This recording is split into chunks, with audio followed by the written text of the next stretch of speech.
Hey guys, it's Tom with cellphonetrek.com, and today we have Vivek from Motorola. He's got the new Xoom Motorola tablet running 3.0 Honeycomb. Yep.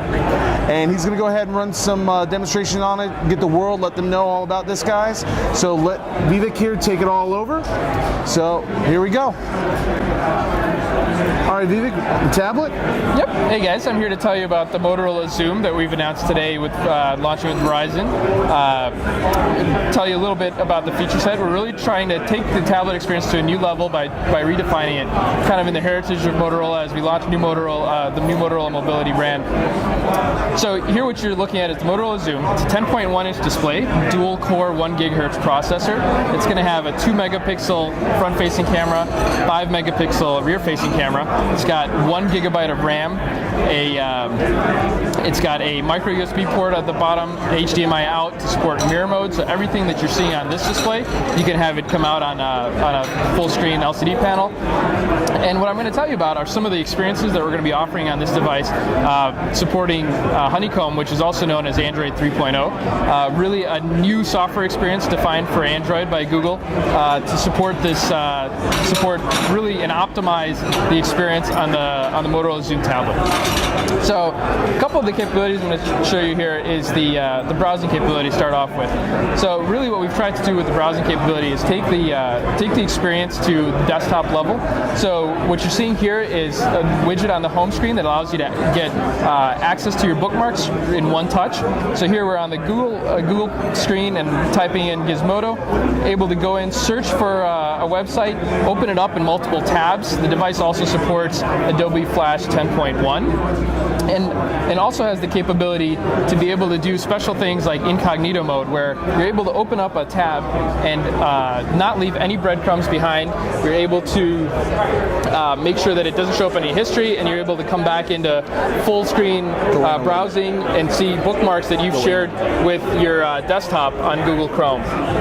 So that gives you a little bit of a sense for the browsing experience. Let me walk you through a couple of the other software experiences that we offer. So I mentioned it's a 10.1-inch display with HD resolution, 16 by 10. So what you're used to watching with normal video clips, you won't see any clipping on the sides. You see very minimal borders. Really can get a sense for the vibrancy of the display. Really kind of like a LCD panel on your wall that you've just kind of pulled down and put in the palm of your hands. So you'll see that it's got a dual-core processor, so you can operate this in this video mode. You don't see any jitter or lag in the video. You're able to do this and run other applications in parallel, like downloading your email and whatnot. Really a very compelling consumption experience. Building on that consumption experience, you have a new capability with the Google ebook reader here. As you're probably familiar with, Google has cataloged over 3 million books already. So day one, as the tablet launches, you'll be able to have access to over 3 million books. You can see this kind of wall mode where you're able to sort of scroll through, select a book, fire into that both in portrait and landscape mode. When you're in landscape, you'll see a 2-page view. When you're in portrait, a single-page view.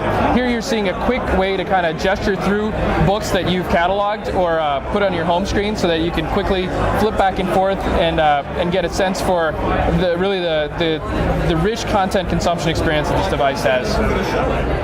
So some other apps that have been kind of redesigned and really optimized for this interface. Here's a preview into a sneak peek into what the Google YouTube interface is going to look like.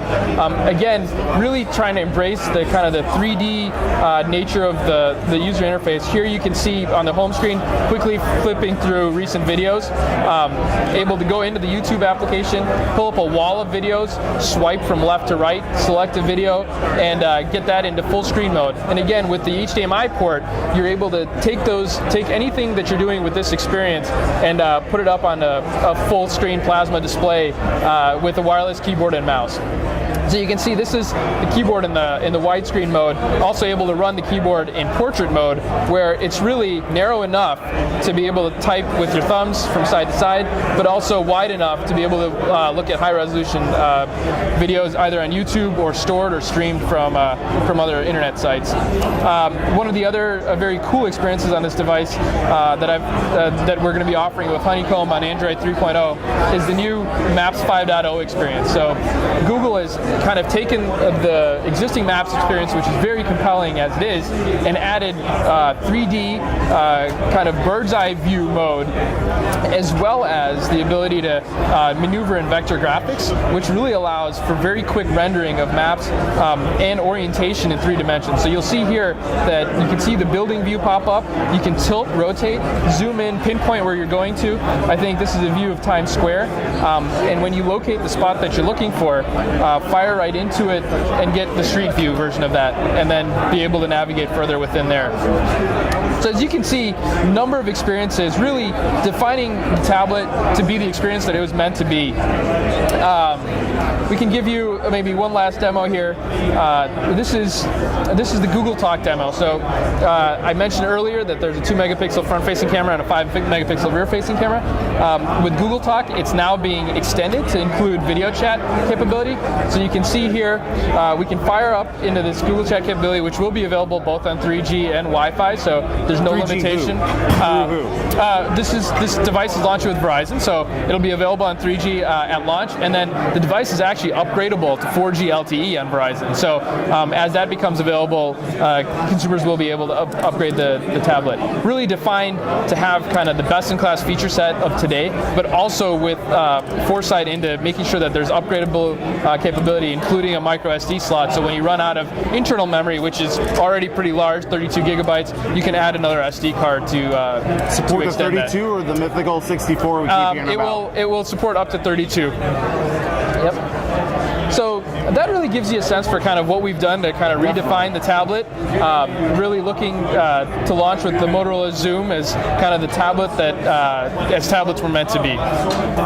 So, well, Vivek, appreciate it. Thank you very for much. the time. And check it out at Verizon coming when? First quarter 2011. First quarter of 2011, right around the corner. So thank you for your time.